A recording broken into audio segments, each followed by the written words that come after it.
Dijalu qawwamuna 'alan nisa bima faddalallahu ba'dahum 'ala ba'din wa bima anfaqu min amwalihim.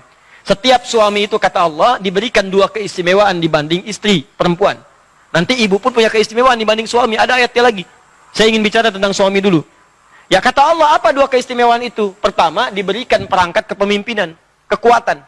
Makanya kekuatan kepemimpinan itu ada di laki-laki. Wibawanya, kata-katanya, ketegasannya, ototnya, tanda fisiknya, laki-laki, perempuan nggak ada. Silakan cek. Yang kuat kan kalau disebutkan laki-laki. Kata-kata yang keras laki-laki. Ya, kata-kata yang berwibawa laki-laki. Makanya kalau ada laki-laki yang gemulai, hilang kewibawaannya. Ustadz, saya mau tanya. Habis tuh, kaget. Tuh. Ya. Makanya nggak ada laki-laki begitu jadi imam, bubar sholat. Ya. Allahu Akbar. Siapa yang mau jadi makmum? Paham ya? Jadi itu yang pertama. Ya, makanya nanti di surat Yusuf itu disebutkan pemimpin laki-laki bekerja sama dengan asisten yang manajernya perempuan.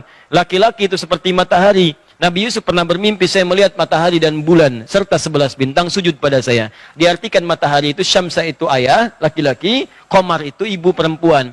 Laki-laki itu seperti matahari dengan kekuatannya sengat. Panas. Kalau ada yang ganggu keluarga, ganggu istri, sengat dia. Jangan diam aja. Terusin aja, saya lagi jengkel. Enggak mau begitu. Ya, sengat dia, lindungi keluarga, qawam.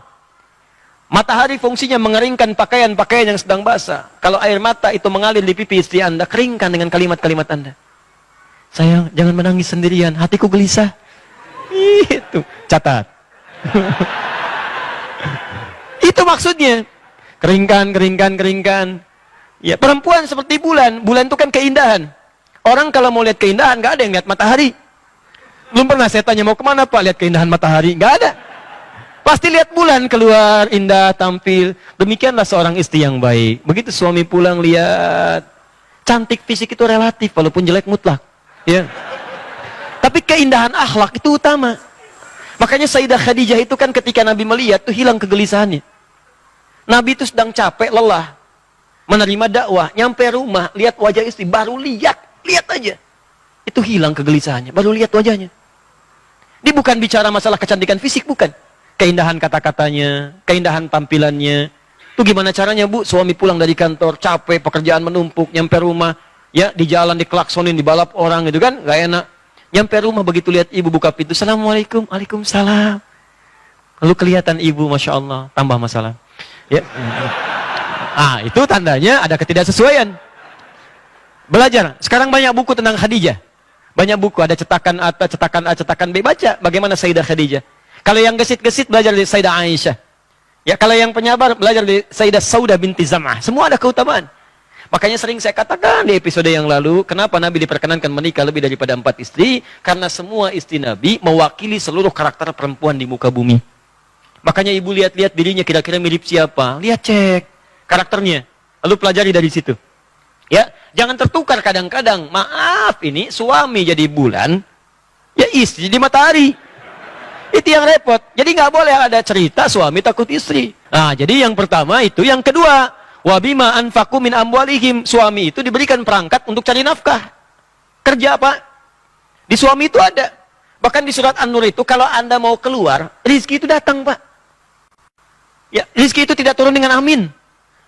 Amin, amin, amin. Gak turun dengan itu. Anda keluar kerja, begitu keringat Anda keluar, dapat seketika. Rizki itu dituliskan di akhirat. Dituliskan, di Lauh Mahfuz sudah ada. Dituliskan di langit. Ya, Quran surah ke-51, ayat 22. Paling kanan agak sedikit ke bawah. Wa fis sama'i rizqukum wa ma tu'adun. Di langit rizki Anda dituliskan, sudah ada. Dan dijanjikan oleh Allah akan diberikan. Kapan itu diberikan? Kalau Anda keluar mau kerja menjemputnya. Anda keluar, baru keluar rumah tuh dituliskan. Bergerak Anda, rezeki turun. Cuma kadang-kadang ada yang turun langsung seketika, ada yang diakumulasikan sehingga jumlahnya terasa besar. Cuman kadang-kadang Anda nggak sadar. Hari pulang pertama nggak dapat, sepekan nggak dapat. Begitu sebulan keluarnya banyak. Sebulan yang diakumulasikan. Kenapa ditunda oleh Allah? Karena Allah ingin mendengar doa Anda. Sebab kalau orang usaha belum dapat hari itu, pasti tahajudnya nambah. Baca Qurannya meningkat. Kadang-kadang dia puasa yang selama ini nggak pernah dia kerjakan. Sedangkan Allah pencemburu, apalagi bagi orang ahli dunia. Kerjakan, kerjakan, kerjakan, rezeki datang. Coba Anda lihat kalau nggak percaya. Orang modal cuma tangan aja di persimpangan jalan. Masuk 5.000. Thank you bos. Bos 5.000. 2.000 masih bapak. Ya, 10.000 dipanggil om Anda. Ya, ada yang modal peluit, ada yang jalan, ada yang bawa barang-barang, ada yang belajar sampai tinggi sehingga dengan peningkatannya melesat. Tapi ingat baik-baik kata Allah, setelah dapat itu semua, yang harus Anda petakan, coba pelajari kebutuhan rumah tangga itu berapa. Sebulan 20 juta, gaji 30 juta pendapatannya, 30 juta, maka pahamilah kata Allah, yang 10 juta, itu bukan saya lebihkan, tapi saya berikan kepada kamu untuk nyari akhirat. Cuman dititip, belum itu diambil.